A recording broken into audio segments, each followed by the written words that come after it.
Bismillahirrahmanirrahim. Assalamualaikum warahmatullahi wabarakatuh. Bismillah, alhamdulillah, ala nimatillah, wassalatu wassalamu ala rasulillah wa ala alihi wa ashabihi wa mawala amma ba'da. Pertama yang paling kami hormati yakni Al-Ustadz Lutfi sebagai pemateri utama di Majelis Baku Jaga on Stage pada malam ini. Yang kami hormati lagi Gus Bintang selaku pemateri kedua yang juga hadir dalam malam ini. Selanjutnya kami juga mengucapkan banyak terima kasih kepada para donatur yang sudah memberikan kami sedikit rezekinya, meskipun banyak ya, kami bilang sedikit, siapa tahu ditambah lagi ya. Donaturnya mintanya disirkan, jadi kami tidak sebutkan donaturnya siapa, mintanya disirkan. Jadi kami mohon doanya teman-teman juga kepada para donatur, semoga rezekinya semakin barokah. Amin. Selanjutnya teman-teman, ini nggak seperti Majelis Baku Jaga yang biasanya ya. Biasanya kita duduk di sofa santai, tapi kali ini hotel menyediakan kita macam mau sidang paripurna DPR. Ya mungkin saja kita ditakdirkan jadi anggota DPR ya, mungkin ya. Kok nggak minat, tapi kalau dikasih rezeki mau. Oke. Teman-teman peserta Majelis Baku Jaga yang kami hormati, sebelum kita mulai kajiannya, ada salah satu donatur memohon doa untuk almarhum Bapak Haji Rusli. Semoga beliau dilapangkan kuburnya, diterima segala amal ibadahnya dan diampuni segala dosanya. Illa hadiniya sholihah. Al-Fatihah.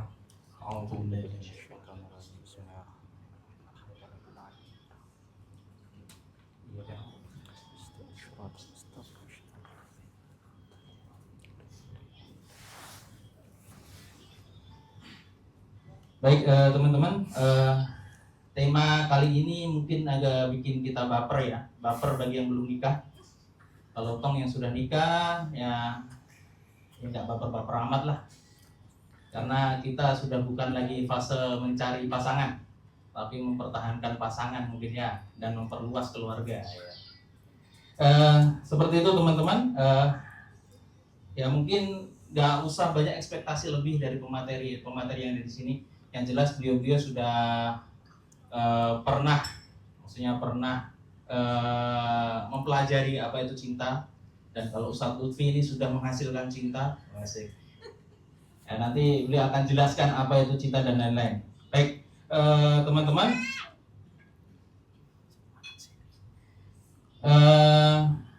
maksud dari tema kami yakni tentang bermakna bersamamu, yakni tentang cinta pada pasangan, tanda kutip lawan jenis. Ya, sekali lagi, cinta pada pasangan tanda kutip lawan jenis. Yang mana nanti pemateri pertama akan memaparkan tentang definisi umum tentang cinta dan apa itu paradoks dari cinta dan apa itu konsekuensinya. Mungkin tanpa saya membuang-buang waktu lagi, kepada pemateri pertama, Gus Bintang, dipersilakan.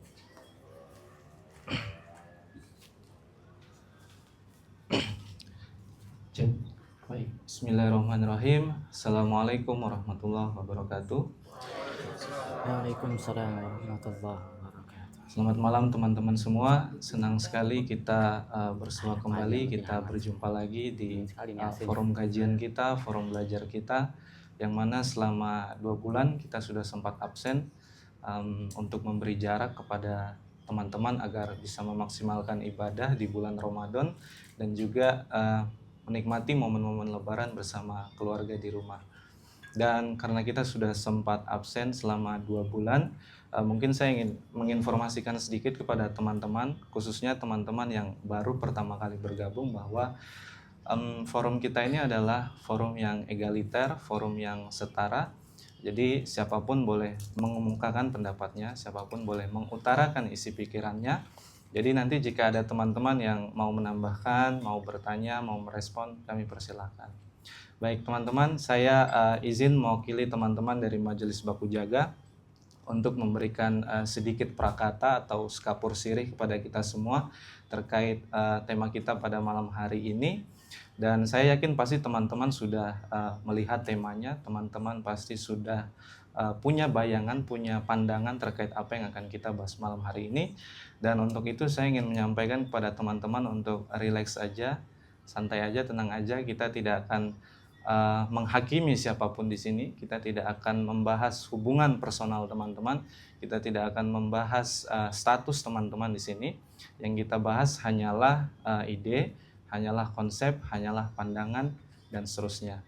Dan teman-teman izin mungkin saya tidak akan menyampaikan ini secara empiris, karena kita akan membahas sesuatu yang dekat dengan kehidupan kita. Jadi mungkin pengalamannya sangat subjektif. Jadi pengalaman saya dan teman-teman, kisah saya dan teman-teman, perjalanan saya dan teman-teman tentu masing-masing berbeda. Jadi izin mungkin saya akan menyampaikan secara teoritis saja. Dan tema kita pada malam hari ini adalah bermakna bersamamu. Jadi makna ini, lawan dari makna ini adalah materi.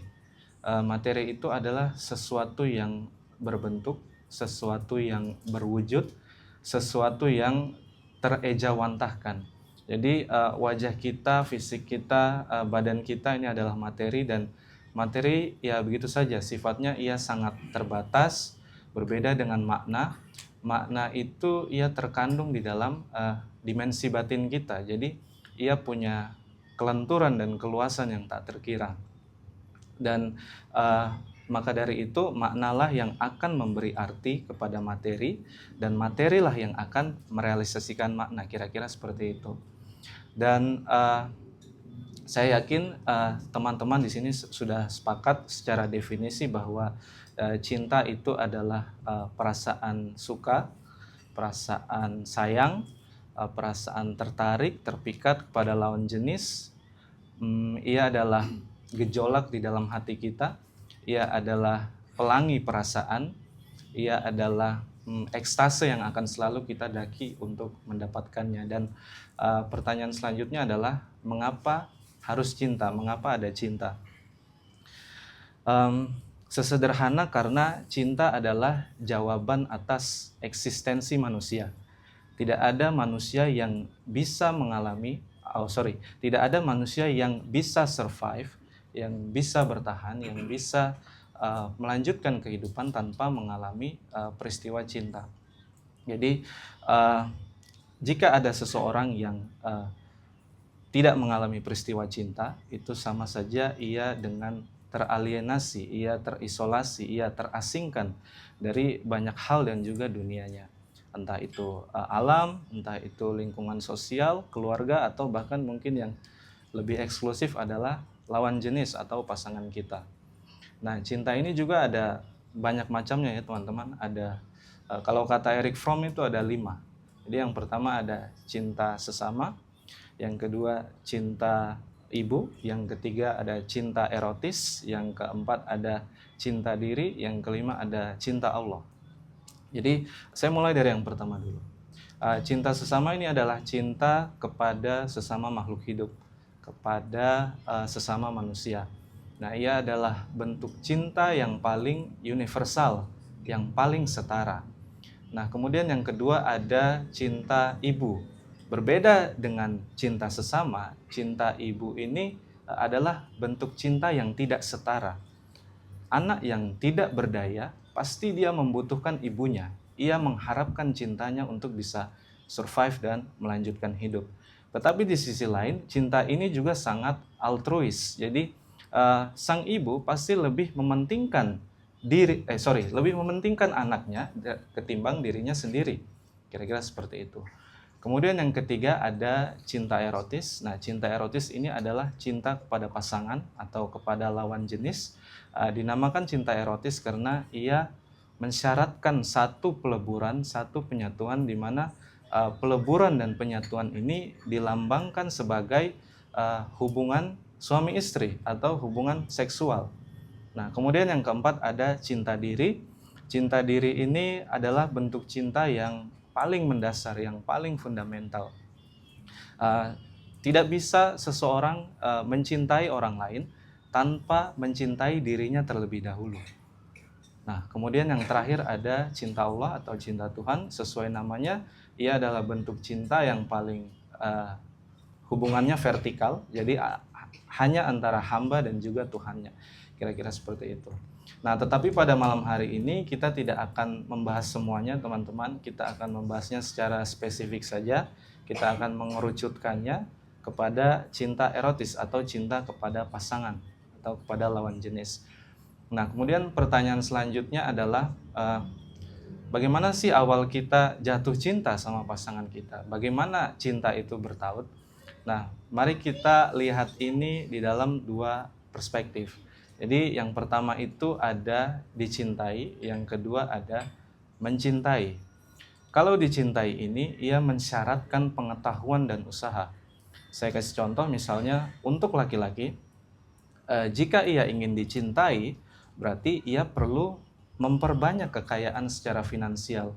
Ia perlu memiliki karir yang baik. Ia perlu memperluas koneksinya dan seterusnya. Nah, untuk perempuan, agar ia dicintai, ia perlu pandai bersolek. Ia perlu merawat kecantikannya. Ia perlu menjaga tubuhnya dan seterusnya. Nah, ini adalah perspektif dari dicintai. Ia menarik atensi, menarik perhatian dari lawan jenis secara spontan melalui popularitas dan juga daya tarik seksual. Nah, kemudian yang kedua ada mencintai. Nah, mencintai di sini ia tidak sama dengan dicintai, karena mencintai ini tidak mensyaratkan pengetahuan dan usaha, melainkan telah ditentukan oleh dirinya dan juga kelompoknya. Ia memandang segala sesuatu sebagai objek. Saya kasih contoh, misalnya jika saya ingin menikah, saya akan menikah dengan calon yang berasal dari keluarga terpandang. Misalnya keluarga yang memiliki prestis atau keluarga yang memiliki pengaruh dan seterusnya. Nah, jadi mencintai ini mensyaratkan pertukaran atau transaksi, kira-kira seperti itu.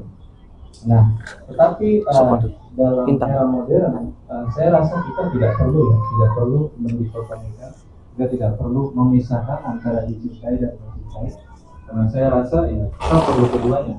Kita perlu dicintai dan kita perlu mencintai. Nah, kita perlu dicintai, makasih Gus Dur. Kita perlu dicintai, kalau bahasa anak sekarang, untuk memantaskan diri. Dan memantaskan diri itu butuh ilmu serta usaha.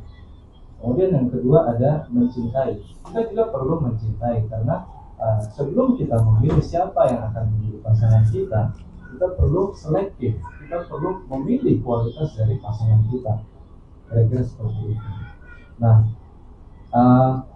jadi sehingga perempuan dan laki-laki boleh membedakan, boleh memilah, dan boleh memilih dalam wilayah yang seluas mungkin. Nah, tetapi sebelum kita memilih kepada siapa cinta itu ditautkan, sepertinya kita harus memahami dulu seperti apa sih cinta, bagaimana sih itu cinta. Karena saya rasa teman-teman semua di sini sepakat bahwa cinta bukanlah yang ada di TV-TV, bukan yang ada di drama Korea, bukan yang ada di narasi-narasi fiksi atau bahkan angan-angan utopis kita tentang indahnya menjalin hubungan, kira-kira seperti itu. Cinta itu dipenuhi dengan paradoks dan ia sangat agung sekaligus rumit dan juga kompleks. Dan dengan segala kompleksitasnya, cinta itu mampu menghidupkan, tapi juga diratapi. Ia mampu mengobarkan hayalan, tetapi di saat yang sama ia juga mampu memberikan rasa getir dan bekas sepanjang hidup kita, kira-kira seperti itu. Nah, kemudian apa sih yang menjadi paradoks dari cinta? Jadi cinta itu menjadi paradoksikal karena dua karakternya. Jadi yang pertama ada membentang, dan kemudian yang kedua ada menguap. Saya mulai dari yang membentang dulu. Jadi membentang ini adalah konsep waktu. Jadi hubungan itu bisa bertahan lama, juga bisa berakhir dengan cepat.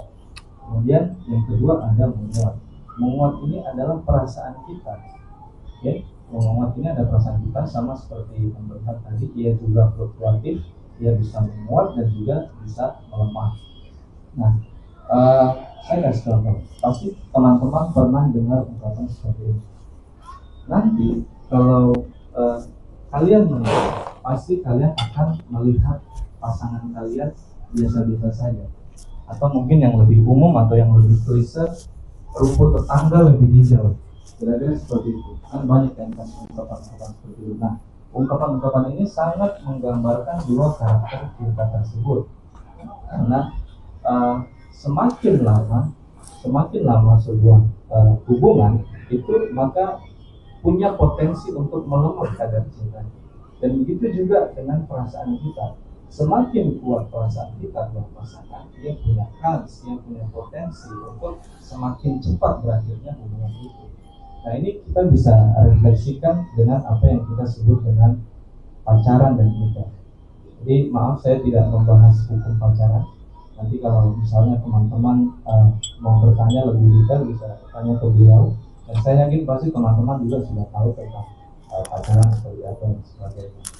Nah, jadi menikah itu semakin lama usia pernikahan kita, maka akan semakin hambar rasanya, semakin lemah kerinduan.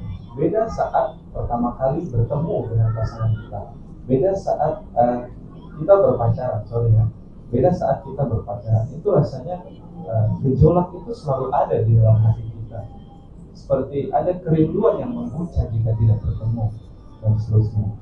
Nah, tetapi ada konsekuensi dari hal-hal ini, ada konsekuensinya. Jadi membentang ini dilambangkan sebagai pelembagaan pernikahan, dan menguat ini dilambangkan sebagai ketundukan kita atas hawa nafsu. Kira-kira seperti itu. Dan menikah itu meskipun ia bisa mengurangi kadar cintanya, ia bisa melemahkan kadar cintanya, tetapi menikah itu mampu mengikat perasaan yang liar. Ia mampu mengendalikan api yang berkobar di dalam hati kita. Nah, sehingga konsekuensinya adalah terciptanya stabilitas, terciptanya kesucian, terjaganya keberlangsungan masyarakat dan seterusnya. Nah, ini berbanding terbalik dengan pacaran, ya teman-teman. Nah, pacaran itu menyebabkan kerusakan, tersebarnya kerusakan, menyebabkan mundurnya akhlak dan tersia-sianya kehormatan dan seterusnya. Nah, sayangnya ini sangat sulit kita cari solusinya, sangat sulit diatasi teman-teman. Karena ini adalah paradoks dari cinta itu sendiri. Maka bermakna bukan berangan-angan. Bermakna bukan berarti berangan-angan, bukan berarti berfantasi tentang keindahan dalam menjalin hubungan. Bermakna adalah memberi arti, dan arti dari hubungan kita itu ditentukan oleh Tuhan kita masing-masing. Barakallahu fikum. Terima kasih. Assalamualaikum warahmatullahi wabarakatuh.